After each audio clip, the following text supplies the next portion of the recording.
In December 2024, Nigeria's inflation rate saw a slight increase to 34.80%, up from 34.60% in November 2024.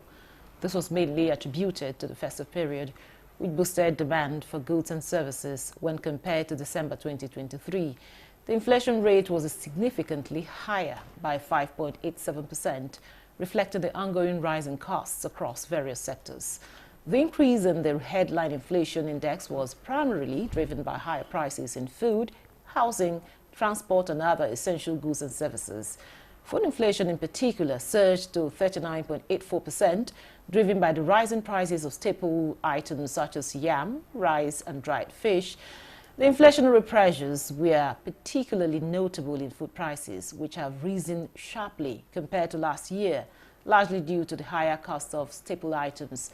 Despite these increases, the rate of inflation has shown some signs of slowing down when compared to previous months. However, the overall economic environment remains challenging, with varying inflation rates observed across different states, highlighting regional disparities and price changes.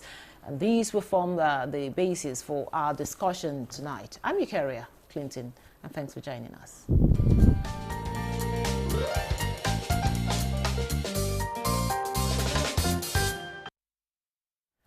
With me in the studio for today's conversation is Niyi Akinshiju. He's an investment and financial expert.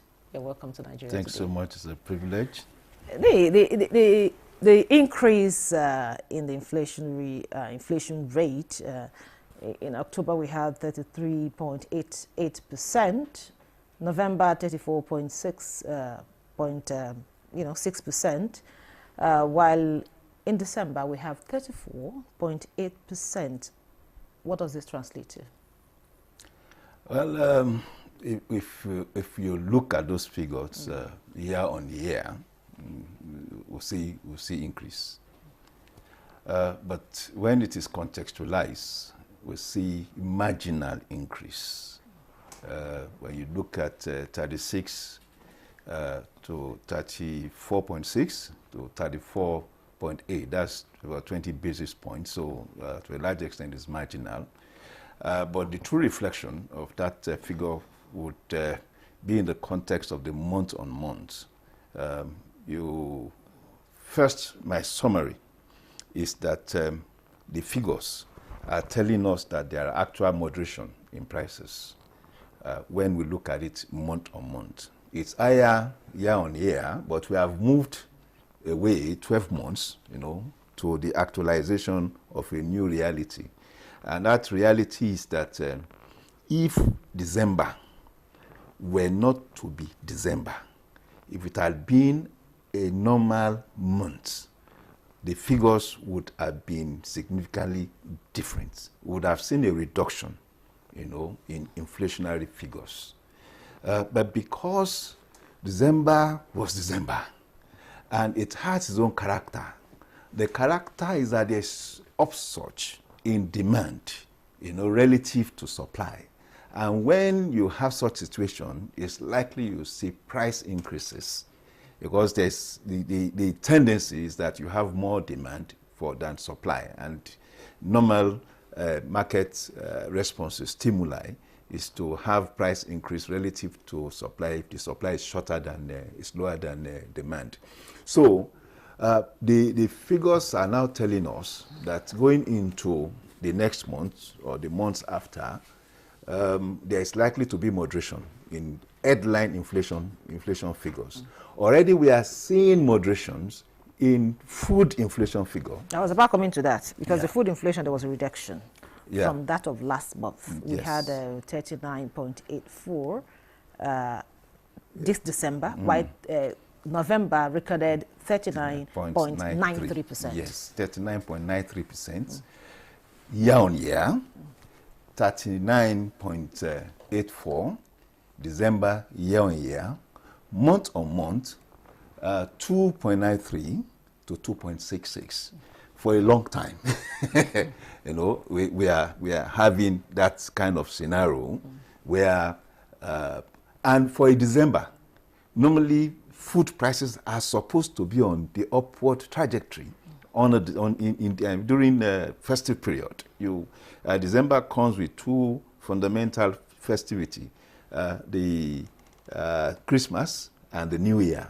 So now that we have that kind of scenario where food prices have started going down on December, the reflection of increments are actually in the core inflation, which usually lag behind food inflation. So you see core inflation moving to 29.3 relative to 27% in November, and month on month moving vastly, to 2.24 relative to 1.83% in November. So, and the content of core inflation, you remove food and energy. It is the day-to-day things. When you also look at the breakdown of the of the items that had higher prices during that period, were urban items, use of boutique, transportation, what do you call it? Bus transportation, transportation by taxi, use of barber's shop, use of hotel rooms, use of entertainment and all that. So you see activities around entertainment, around leisures and all that, and that tells you that those were the kinds of things in demand mostly in December. So to a large extent, it is a situational thing now. We cannot start talking about the trend thing, because such thing may not likely happen in January, perhaps until April. But even relative to April, it won't be as high. So to a large extent, we see this as a one-off for the year. And going forward, if you look at all the other figures, month on month, either at the level of core inflation, at the level of food inflation, at the level of the headline inflation itself, at the level of urban inflation and rural inflation, we start seeing some sort of moderation that I can see as a trend, and say to a large extent that perhaps we have survived the worst. And I can say I can explain that to mean that the possible items that are supposed to increase in prices and then circularly impact the inflation figures had run their course. Don't forget that upward swing in inflationary figures were triggered by the two principal reform policies: removal of fuel subsidy.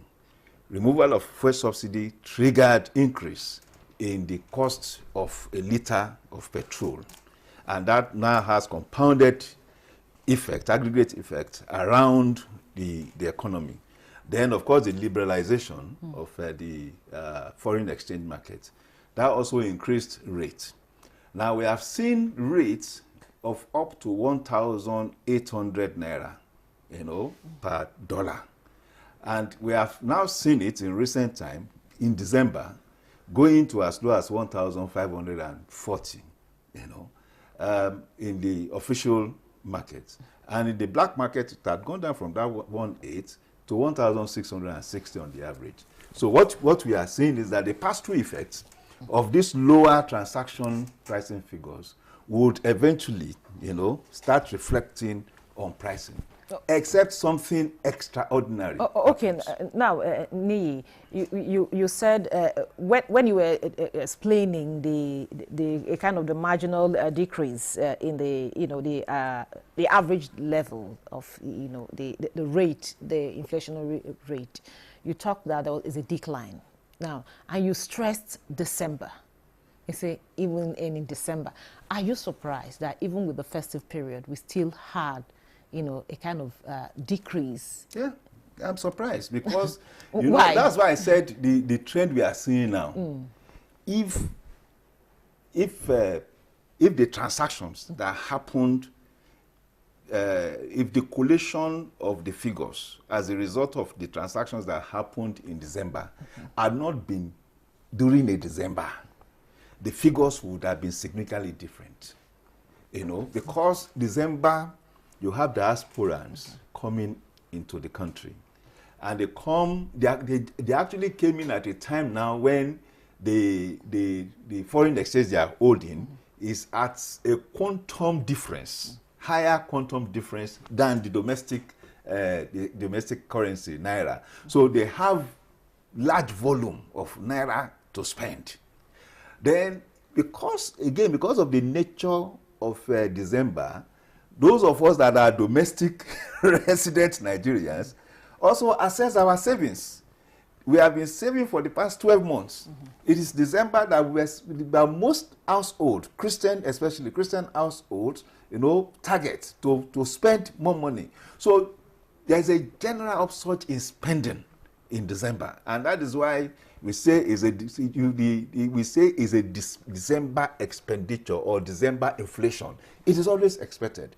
But when you now see a situation where food inflation that had been on the increase persistently throughout the year 2024 and had a kind of a pause between June, July, and August, and peaked again from September, you know. So when you have that fall, even if it is marginal, it sends a signal to say that perhaps in that sector, things are stabilizing.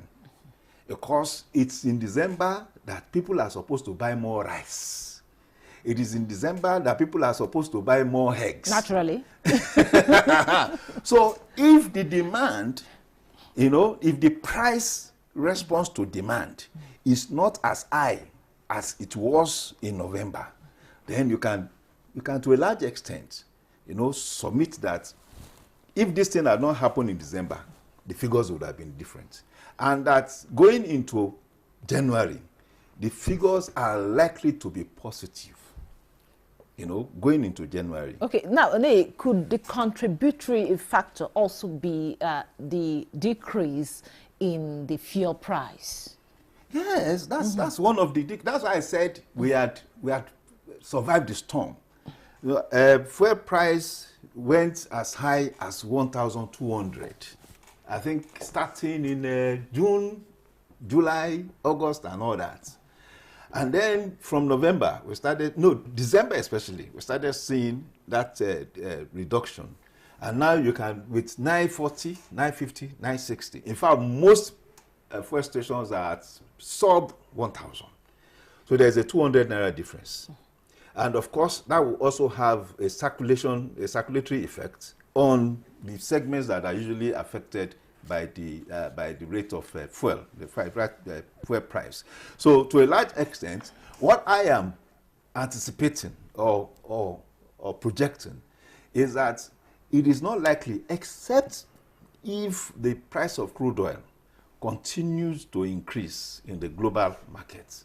Perhaps it may impact the price of petrol, which again will now, of course, impact inflationary figures. But I think our worst case scenario is that price of a liter of petrol may not likely go above 1,000, at least not in the next few months. And if we have that, it does mean that over time, with the competition being recorded in the industry, it means that over time, price of fuel will drop. And as they are dropping, we'll start seeing the reflection of it in the inflation figures, because it will also circulate through other segments, you know, of the. So we are looking at price reduction in the price of fuel, reduction in the rate of foreign exchange, the reduction in food prices. You know, the core inflation that went up month on month is not an everyday thing. If you heard of Dirty December, December was a time for huge, massive reveling, you know, in Lagos, in Calabar, and all that. So you had so much spending, you know, in the areas of entertainment and all that. So you are not likely to have that repeated in January or even in February. Okay, now, Niyi, you know, experts that have been on this program have said, you know, with the recent increase or last year's increase of the MPR by the CBN, that it has not really, it will not yield the desired economic effect. But given what we have now, would you say the same? No, well, I've always believed that whatever the case may be, the management of the MPR is important because the CBN is the custodian of money, determines the quantum of money that is necessary for the economy. So if you have an excess, if the CBN believes there's an excess liquidity in the space and it will affect pricing, I think it's in a better position to determine the kind of management of liquidity. So I had always stayed with, I am conservative about that even now, there are concerns about excess liquidity in the system. And even if the argument is that structurally, a large percentage of liquidity are outside the banking vault, the ones that are in the banking vault should still be managed. So if MPR had gone to 27.25 now, it is, as far as I'm concerned, because Governor Cardoso believes that the quantum of fund out there is too much. But we have to we all have to realize this. That increment is at a cost to the CBN and to the federal government. Because when the federal government, when the CBN increases MPR, it reflects on yield. The CBN sells treasury bills, and of course the federal government sells bonds and the Nigerian treasury bills. All those fixed income instruments are sold to the investing public at a cost. And the more the rate increases, the higher the yield. So it pays the federal government to even have the benchmark reduced. But the truth of the matter is, you want money from the public, you must give them at a profit. If the money, if you are selling something to them and it's below inflation rate, for them they are losing, and in actual fact they are losing. So the CBN will want to increase the rate so as to attract investors to buy, and when they buy, especially foreign investors, So when they buy, they are going to pay. It is that market rate, the high rate, that is the major attraction. Okay, Nei, we are going to continue after the break. The conversation, of course, will continue after this short break. Don't go away.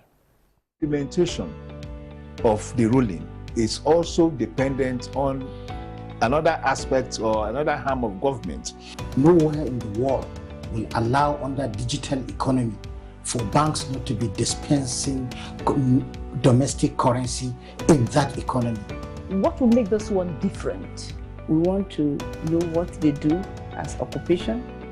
All of these are attributes that our questions have been designed to investigate. In a few days to come, you see that we are all around their own crannies and everywhere in Nigeria, telling people to cooperate. Welcome to Nigeria Today.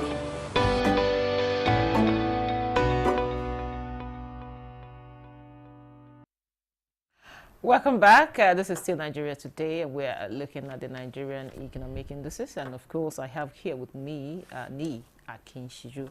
Now, Ni, the present, the 2024 budget, of course, is before the National Assembly, projected 15% inflation rate, and what more should be done? That expression on your face is really not making me trying to. No. Is it possible to come down to this level at this rate? I really wished. I really wished, and I follow the president. I share in his passion and conviction for a stronger Nigerian economy. And when he made that announcement, I always refer people in high offices in government, because my thinking is that they have access to data, and before they make such announcements, they would have, of course, reviewed this data and create a lot of scenario painting, to contextualize their position. So when the president made this declaration, I gave him the benefit of doubt. But you see, the benefit of doubt is different from reality. The reality that we want to talk about is, can we move from 34.8 now to 15%? I was making a case for MPR and yield, trying to create a relationship. Indeed, it is to the advantage of the federal government to have that rate fall to 15%, because it does mean that MPR, monetary policy rate, will also fall. And in falling, it will reflect on the cost of the rate at which the federal government and the CBN are also paying investors.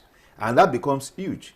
Even the cost of servicing, the debt servicing, will also fall. So there are so many linkages to the reduction or to the decline of inflation rate from 34.8 now to 15%.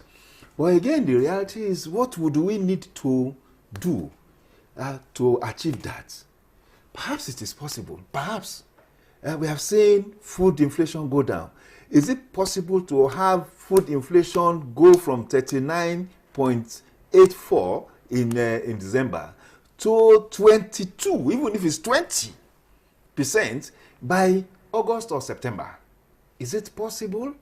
Yes, we may say it's possible, because we have seen the kind of effort the federal government is making in terms of mechanizing farming. And I always tell people, it's in agriculture that you have the shortest life cycle of production. If you do maize, within 3 months, it's there. If you do yam, within 6 months, it's out. If you do cassava, within 4 months, it's out. So by actual consolidated planning, you can achieve that. But we would now depend on the willpower of the federal government to realize this. If food inflation falls, it will reflect positively on the inflation rate. We know that this December, what went up was the core inflation. So if core inflation went up, it's most likely it will not repeat in January. It will not repeat in February. So going forward, it will start falling. It was also likely to reflect, in the inflationary figure. It's possible, but the moderation, most analysts are agreeing that by perhaps 27%. I want to be a little bit more optimistic.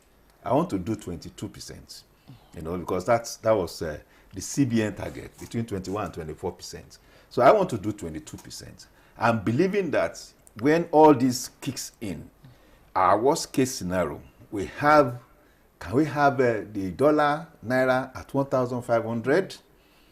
The cost that had gone into that would have reduced the impact. Can we have fuel at 850?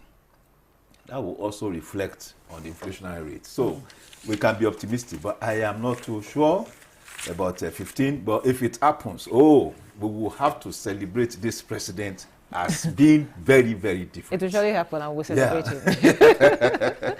Thank you very much, Ani Akinshiju, an investment and financial expert. Thank you so much for your time and your contribution. And thank you for being part of the program. Don't forget, Nigeria Today airs every weekday at 7:30 p.m. on NTA News 24. You can also check out this episode and others on www.youtube.com/NTA News 24 Hub. Once again, thank you for being there. I'm your carrier, Clinton. Goodbye.